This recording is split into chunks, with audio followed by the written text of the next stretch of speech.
Congress is making President Trump an offer he might just refuse as it announced the date for the next impeachment hearing.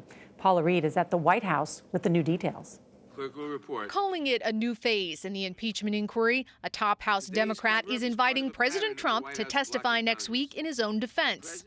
In a letter to Mr. Trump, Judiciary Chairman Jerry Nadler writing, the committee will discuss whether your alleged actions warrant the House to exercise its authority to adopt articles of impeachment. Mr. President, will you participate in the impeachment hearing next week?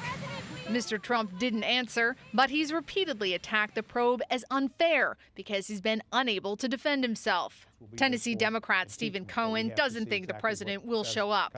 The president may surprise us. He may come out and testify, but from what's been painted to date, I think it's a likelihood that he'll be impeached.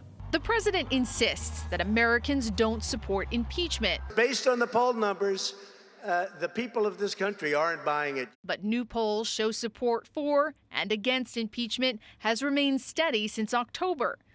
Today, the president said he'd love to have Mike Pompeo, Rick Perry, and Mick Mulvaney testify, only to then say he's resisting because he's fighting for future presidents. Secretary Pompeo dodged when asked today if he'd testify. When the time is right, all good things happen.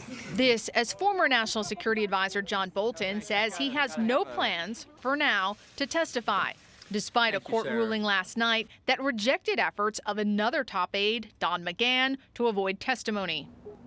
While Democrats hold this impeachment hearing next Wednesday, the president is actually expected to be in London for the NATO summit. Democrats will argue the president has violated every norm, but traditionally it has been considered inappropriate to criticize the president while he's overseas. Nora? All right, Paula, thank you.